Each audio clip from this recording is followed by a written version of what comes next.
মহান বিজয় দিবসে সাভার জাতীয় স্মৃতিসৌধে বীর শহীদদের প্রতি শ্রদ্ধা জানাচ্ছেন সাধারণ মানুষ। এ বিষয়ে আরও জানাতে সেখান থেকে যোগ দিয়েছেন আমাদের সহকর্মী আদিলুর রহমান। আদিল, একটু জানতে চাই যে এখনো কি শ্রদ্ধা জানাতে মানুষজন আসছেন কিনা, আর বিজয়ের এই ৫৩ বছরে এসে কেমন বাংলাদেশ চান, কি বলছেন যারা শ্রদ্ধা জানাতে আসছেন, বিশেষ করে তরুণ প্রজন্ম?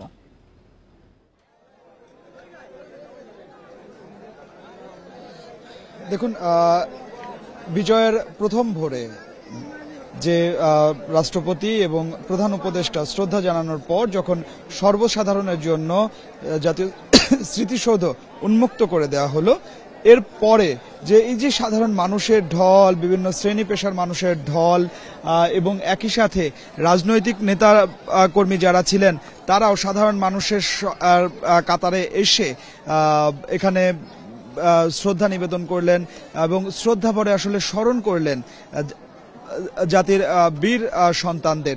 এর পরপরই আসলে আমরা দেখতে পেয়েছি যে একদম ঢল ছিল, রীতিমতো মানুষে মানুষে পরিপূর্ণ ছিল এই জাতীয় স্মৃতিসৌধ প্রাঙ্গণ। এই মুহূর্তে শ্রদ্ধা জানাতে আসা মানুষের সংখ্যা কিছুটা কম, তবে এখনো অনেকেই শ্রদ্ধা জানাতে আসছেন। বিভিন্ন সংগঠন আসছেন, ব্যক্তিগত ভাবে অনেক শ্রেণী পেশার মানুষ তারা এখনো শ্রদ্ধা জানাচ্ছেন।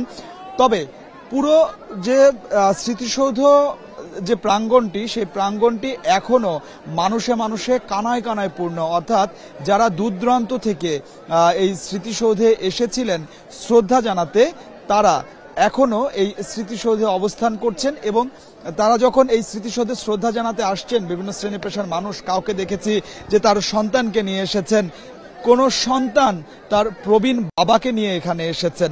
অর্থাৎ এই যে একটি প্রজন্ম থেকে আরেকটি প্রজন্ম মুক্তিযুদ্ধের যে ইতিহাস, মুক্তিযুদ্ধের কি উদ্দেশ্যে আসলে দেশ স্বাধীন হয়েছিল, সেগুলো আসলে নতুন প্রজন্মের কাছে যেমন পৌঁছে দেওয়া হচ্ছে, তেমনি প্রবীণ যারা এসেছেন তারা আসলে তাদের সেই ৭১-এর যে স্মৃতি, সেই স্মৃতিতে ফিরে গেছেন।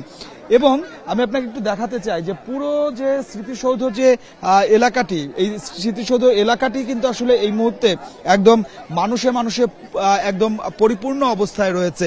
আপনি যেমনটি বলছিলেন যে এখানে যারা এসেছেন তারা কেমন বাংলাদেশ চান, প্রত্যেকে চাচ্ছেন যে বৈষম্যের প্রতিবাদে মুক্তিযুদ্ধ হয়েছিল, যে পাকিস্তানি পূর্ব পাকিস্তান বাংলাদেশকে যে শোষণ করার চিন্তা করেছিল এবং সেই শোষণের হাত থেকে বাঁচতে মুক্তিকামী মানুষ ৯ মাস যুদ্ধ করে একটি স্বাধীন সার্বভৌম দেশ আমাদেরকে উপহার দিয়েছিলেন। বিশ্বের মানচিত্রে মাথা উঁচু করে দাঁড়িয়ে আছে বাংলাদেশ। সেই বাংলাদেশে আর যাতে কোনো বৈষম্য না হয়, কোনো ধরনের কোনো শোষণ নিপীড়ন যাতে না হয়, একটি গণতান্ত্রিক ব্যবস্থা যেন আসলে হয় এবং গণতান্ত্রিক সরকার যেন বারবার ক্ষমতায় থাকে। তো এই যে বিষয়গুলো, এই বিষয়গুলোই বারবার করে তারা যারা এখানে শ্রদ্ধা জানাতে আসছেন তারা বলছেন এবং একসাথে বলছে জনগণের যে প্রত্যাশা, সেই প্রত্যাশা অনুযায়ী আসলে সবাইকে কাজ করতে হবে এবং সবাইকে কাঁধে কাঁধ মিলিয়ে একসাথে এক হয়ে এই যে বাংলাদেশ এবং লাখো শহীদের আত্মত্যাগের বিনিময়ে যে বাংলাদেশ, সেই বাংলাদেশকে আসলে রক্ষা করতে হবে।